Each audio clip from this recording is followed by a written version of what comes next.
match if Illinois wants to keep this duel close, get the home crowd into it. And Spencer Moore did a nice job against that first match against Sean Spidell, won 8-5, where Cardani lost. And so let's see, can Cardani bounce back against the tough and gritty Moore, or can Moore keep the momentum going against the veteran Cardani? Yeah, Moore is young and talented, picked up a lot of great experience in his freshman season where he really showed that he could hold his own, said he got physical, aggressive wrestler with that 2-on-1 head ties, where Cardani likes to work in space with that single. Spidell, you know, more out physical Spidell, and Spidell countered Cardani elbow if he wants to be successful here and not get hit for that second stalling call.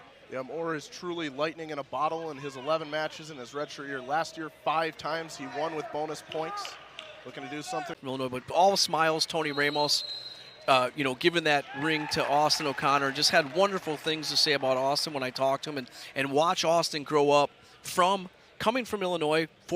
Yeah, and back to Tony Ramos real quick, too, as you were saying, you know, a national champ at Iowa, just like you said, a crazy, crazy career, 3-time state champ, and you know, like I said, he's happy to be home, but, you know, Austin on the other side of this rivalry now, you know, the one thing that Coach Cole said about both of them, he wished he both had eligibility left and put singlets on, right? Here's the interesting choice, Ethan. Cardani got rode out by Spidell last match, 2 minutes, and so he's down 1-0, but he elected to go on his feet, not go down against Caden. He's got those world-class wrestling skills. He just needs to continue on that mental side, and especially having already lost one today, now trailing here late, that mental toughness becomes paramount. We'll see what he has for the Illini. Yeah, and he's in a difficult spot right here. Might be putting himself in danger. With Moore having that ankle clipped, he definitely has an advantage. The best thing that Justin can hope for here is a stalemate and a restart. I just look at it, and his knee's in bad position. Caden Moore is in serious control right here of getting that takedown. And that's what it looks like. And they want, there it is, and there's 3. And he goes up 4-0, and very similar to how that match went with Spidell. Oh, he's got him in an assassin. He's got that assassin. He's got the reversal. Moore not being passive with it, trying to capitalize. He's got to let him go. He's got to let him go here, Ethan, if he's going to score. So 2 on the board for Cardani, but he needs more here. Flips over the top. Moore got extremely aggressive there with that assassin, right? And so now Cardani needs a takedown to knot this match all up and put it into overtime. And Moore doing a great job being defensive. He's looking for that throw by. He's going to, yeah, 13 seconds to go. You know, and a tough day for Justin. You know, I don't disagree with the call to go on your feet. But, you know, he had to push the pace early, and he made an early mistake. And Spencer Moore is going to hold on. And he's going to go 2-0 on the day with the win and win over Justin Cardani. It's not a day that Coach Boetta envisioned for a senior wrestler in Justin Cardani going 0-2. And he's going to get his first shot here against Caden McCray, who won that first match 6-3 in overtime. Yeah, McCray with a thrilling victory earlier. The walk-off takedown to net the victory. He's a dominant high school wrestler as McCray. He's got some momentum. He won earlier 6-3 in a closer match than they thought they would have at 133. But this is a match that Illinois and Madrigal and Coach Boetta need to have against McCray with Lachlan, McNeil, and Danny Pucino on deck. I'm a lot more sore than I thought I would be. So, you know, coaching is not as easy as everyone thinks. I'm not saying it's, oh, there's a nice little fireman's dump there by Tony Madrigal and gets on the board 3-0 against McCray. You know, the neutral position to his right down to his feet, down to that nice little tilt. And he's going right back to it, and there it is. Looking for more, getting those back points. Oh, and there's a challenge by Ramos. And if Illinois is going to go up 4-3 into this key match of Lachlan, McNeil, and Danny Pucino at 141. McCray giving it everything. He's got to wriggle free, but he can't evade the grasp of Tony Madrigal. A major decision in favor of Madrigal in his Illinois debut. What a start for Tony at 133. Very special matchup coming your way.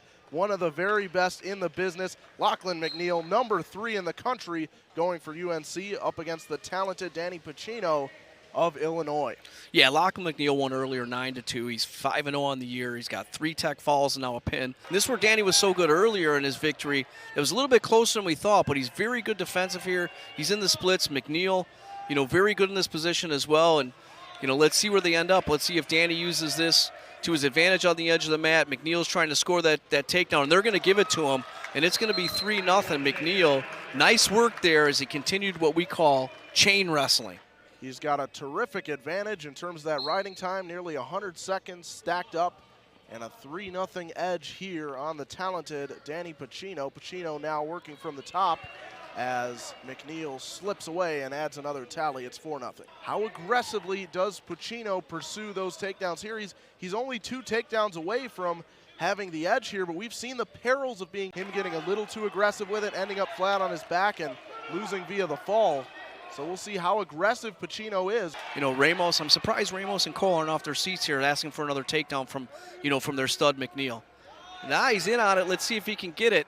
This is an interesting position. He needs to stay locked up here with 25 seconds to go. He can't give up this position. McNeil's so squirmy here. He can't give up this position in a takedown. And Danny's in trouble. He needs to scramble tough here. Pucino's scrambling has been impressive throughout 13 this seconds. contest. This 13 seconds is going to be huge. Spun over 8 seconds. Oh, and he gets the go, takedown. And that's going to be the major with 4 seconds to go. And the star of McNeil secures the victory and a 4-point decision. Right back for UNC. Madrigal scored the 4 points. McNeil got it back with 4 seconds to go. And you called it. How aggressive are we going to be or not? And it paid off for Lachlan McNeil. We're going to kind of let this match try to tell itself. We're going to try to get Tony Madrigal over here and see if we can talk to young Tony. Yeah, an exceptional debut for Tony as these two go to work.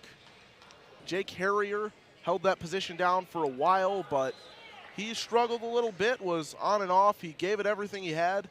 Young, but have got great experience and tremendous talent. Yeah, and Webster, you know, the longer, lengthy wrestler against Scott, the short, stocky wrestler. You know, contrasting styles, and Kannon is so good. He didn't necessarily look like himself, but a big win, and so Scott probably heading in here with a lot of confidence. Webster 2-0 now in his collegiate career, having had that red shirt pulled. For Webster, the best offense is a good defense, right?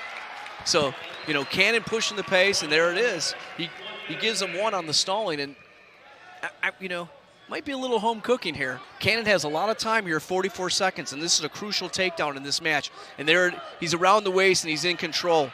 And there it is, and that's 3. Down. There's 3. Surgical work from Kannon Webster. He controls that left leg first, sweeps the right one down, and just nothing Scott can do. But got to give some credit to Scott there, managing to survive, not conceding the back points. Both of these guys, very patient wrestlers, especially for their age. Pretty impressive. Scott's going to let him go, and he's going to wrestle here on his feet. Another strong performance from Kannon Webster. This will bump him up to 3-0 on the season and 3-0 in his career. Scott will fall to 3-3 so far this season. It is official. Another terrific effort from the rookie Kannon Webster. He takes this one home 5-1. Nice victory for Kannon Webster. And now, you know, not to put any pressure on the youngster, and I'm not taking anything away from him. Yeah, the future is now for the Illini. 3 freshmen consecutively in the lineup. We see the debut of Scholes. And Scholes is a guy that Coach Poeta has described as a real leader thus far, putting in a ton of work, and he's trying to get to work right away, bending Sonny Santiago. The youngster has been flying high this year, but against Shaw, the seasoned veteran, who was a national qualifier and ranked 20th in country. Yeah, and the interesting thing about Kane coming up at 184, I know you mentioned that he's a guy that always rises to the occasion in the big matches, but sometimes struggles when the stakes aren't quite as high. Well, he dispelled that narrative today with a big victory against CMU. You know, build some confidence to get that home crowd in front of him. Be nice to score here in the first 30 seconds of the match against Santiago. Scholes still looking for his first collegiate score as Santiago able to cling on to that heel. They're looking for the stalling call here. Let's see if he can get it. He's got to improve on that position.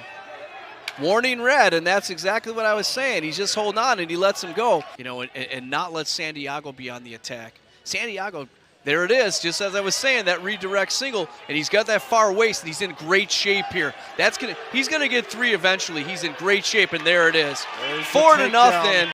It was a takedown, or it was going to be back points one way or the other, and Santiago taking the lesser of 2 evils there. First career takedown for the youngster Scholes. Yeah, and it's extremely important here that Scholes ends this period with the lead. Gold needs to return him to the mat within 5 seconds, and there it is. And it's 4-2 with a minute to go. Next takedown either puts Scholes in control or puts Santiago in the lead, because riding time is not a factor. Santiago finally jettisoning that armband. Scholes staying away, 5 seconds remaining in this one. Scholes one final shot, and that is going to do it. And there it is, 4-2. Braden Scholes with his first collegiate victory, and a huge smile from Coach Poeta and his staff. And we're going to see another talented freshman, see if he can follow suit in Chris Moore. The crowd coming to their feet. What a great job by Scholes. Santiago, you can see. Very talented wrestler, a top 50 recruit in the country against the sophomore Isaiah. Isaias, Estrada, took a tough loss earlier today, but this is a big matchup. This should be a good matchup between these two. His Olympic red shirt, but this has really given him an opportunity to see what they have in some of the guys that they have in the building right now. Yeah, and Danny wrestled yesterday in Linwood Open. He bumped up to 174. Can Chris Moore get out? Can Chris Moore get out and score those first collegiate point like Scholes did, right? Scored right off the bat, went up 1-0, and that might be the difference. And like we talked about, advantage Estrada right now as he's riding Chris Moore out. Chris needs to get that point. And there's a reversal and not just an escape. That is huge, Ethan, to get that 2 reversal, and rather than that 1 escape. That can be so pivotal in a close match like this. He's over 40 seconds net. Well, that's what, right here, Chris has to get that belly hand. He's got to get that wrist control so Estrada can't do it. Right back to that mat return. He's got to come up with wrist control. Right back to that mat return. Jumps out to the side, hips to hips. Needs to come. There it is. Chris got that wrist control. Fighting. The freshman finally starting to make the adjustment there after he was plopped down on the mat. Chris, without a stalling call, can use the edge of the mat to his advantage. He can't get put on his heels right here. Chris needs to get aggressive, and there it is, as I talked about. Oh, and there it is. It's going to be tough. Final moments, and they're out. Nice defense there, and Chris Moore's going to win his first match as a freshman. 2-0. Chris Moore in his debut finishes the freshman gauntlet. Webster, Scholes, Moore, bang, bang, bang, and the 3 freshmen do their job for Mike Poeta and the Illini staff. Wow, what a terrific scrap that was. The youngster in a low-scoring nip and tuck battle. Absolutely, Ruth has been massacring his opponents indiscriminately throughout the year. He has just been so good. He's an intimidating, all-business type of wrestler, and he stayed perfect this season up to 3-0. Illinois is trying to get back on the board. They're 2-1. This would be a great victory for them if they can beat a nationally ranked opponent, 22, and get them ready for Big Ten action. And that's going to be 1 point for Edmond Ruth. Yep, well, the challenge call didn't work here for the Tar Heels of Portella, so we'll see Ruth go back to work with a 1-0 lead here with 1:16 to go in the second period. And Edmond Ruth with a slim 1-0 margin at this point. Up 1-0, and he's starting to stack up that riding time, very close to getting over that net 1 minute in terms of riding. And there is the minute right there in favor of Ruth as we now have a minute remaining in the second period. He's going to let him go after he got that minute of riding time, and it's 1-1. And Ruth now looking for that takedown. He's going to start to push the pace as we talked about. Ruth has had such a terrific career. Transfer from Lehigh, made an immediate splash with the Illini, 8-0 in his rookie year, 30-6 last year. There's that double unders we talked about to that bear hug, what he likes so much, and needs to keep it on. There's the 3.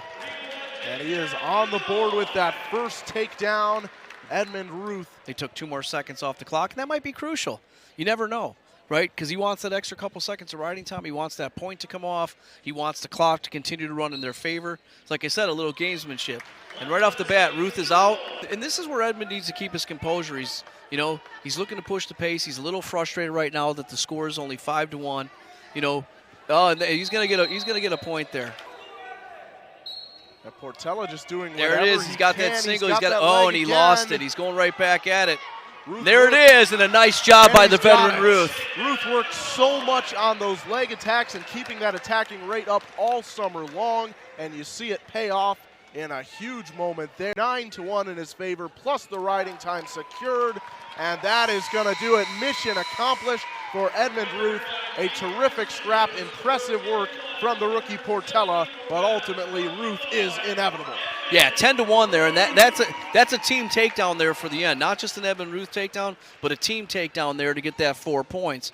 As you mentioned, that major decision for Ruth. It's a 10-point lead right now for the Illini, but that lead is a little bit more precarious than you would think. That was a huge major decision. You know, these are two matches where it seems on paper where UNC would have an advantage, at least to give their heavyweight a shot, right? Now they're opening up a little bit, and there's that warning call on Dylan Connell as Gavin Kane starts to open up his offense. Yeah, definitely needs to be a sense of urgency from UNC here late as we approach the waning moments of period number 2. Still 1-0 in favor of Kane. Emerging out of thin air, being produced by Kane as he is now over a minute as he once again drives Connell into the mat. Retaining control here in the closing moments, as you said. And that just carry, when you get to the NCAA tournament, Big Ten tournament, ACC tournament, the top wrestlers have such a huge advantage if they can control this position, right?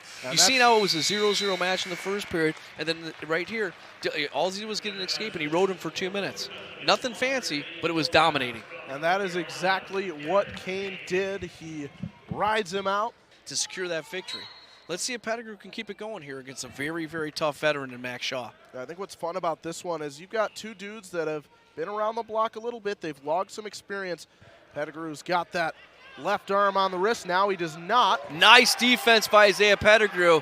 And let's see if he can break that lock by Max Shaw, if he can break that lock, he's in great position, and that's what he's trying to do as he pulls up on those wrists. Pettigrew's legs are just so strong. And there it is. Drives him and down. There's 3. What a great takedown by Isaiah Pettigrew. No, Isaiah Pettigrew has been fantastic. You know, right there, Shaw right back up to his feet. 3-1 match. Let's see where we end up. You know, with his composure, well, right now, Shaw in on that deep shot, and now Pettigrew in control. Pettigrew in a little bit vulnerable situation right now. Max Shaw, if he clips that ankle, Isaiah's in trouble. That's exactly what he's trying to do here. He's got him on his hip. If he just puts that left hand around his waist, and there it is, he gives it up. He's a little frustrated. He put on a hard hand fight, so it's hard to get to my shots, but I knew in the third period, main thing I had to do was put on a tough ride. And obviously the goal is to finish better than 8th this year and get on the top of that podium. But every day it's wrestling with the guys in our room, our new staff, Ben Darmstadt, all those guys, Enoch Francois. We're excited. Well, thank you for your time, Gavin. Like you said, maybe not totally satisfied with what you scored today, but walking out of here 2-0 out of Assembly, out of Huff Arena, you're back to, you know, on the year, you're 3-1, correct? Yep. Yep, and building on bigger and better things as you move into the ACC. Thank you for your time and keep doing great things. Yeah. Yeah, and Pettigrew overextends. He's in a great position, but he overextended. He kind of slipped up there and got overextended, and Shaw's in great shape. Man, that's such a tough position. He kind of slipped there, and now Shaw's in really, really good shape against Pettigrew. Forklifting him and driving him toward and there it is, and Max Shaw secures the takedown. Max Shaw, the wily vet, outlasts Pettigrew, and he's going to give his heavyweight a shot. Yeah, Cody Lautt, the undersized heavyweight here, is going to have a shot. However, he needs a major decision against the nationally ranked Luffman. He's had a terrific career. He misses all of last year with that shoulder injury, but he looks every bit his former self. Pulled away late in his duel earlier for an 18-6 major decision victory. So, absolutely terrific wrestler. He is ranked number 8 in the country. You know, Cade Lautt is just going to have a hard time handling the weight advantage by Luke Luffman. Not only the ability advantage, but the weight advantage is going to come into huge play. First one as Luffman gets up and out of that rather quickly. Cade Lautt with a great shot. Luffman adjusting the position, trying to bend things back into his favor. And there's 3 for Luffman as he's able to graft that position back to his advantage. And then, you know, then they'll be off to the Midlands and then off to the Big Ten season starts at the first of the year. Yeah, it's a tough setback for North Carolina. They will certainly be all right, and they will regroup as there's another jackhammer toward the canvas. Right back on the path to success in a big way with a couple of dual victories today, and the second one coming against number 22 as they are just moments away from finishing it out. I don't know that he'll be moved around, but he can definitely handle the weight disadvantage that he's having right now. Because, I mean, he's wrestling tough and he's strong. It's just too much weight. You know, and the ability by Luke Luffman it's evident, right? All he has to do is secure the victory and his team wins. Yeah, so, absolutely. And you talk about that weight, it's not just the weight advantage, it's the fact that Luffman, one of the best in the business, certainly knows how to use it, and he is just dominating the entire pacing of this match.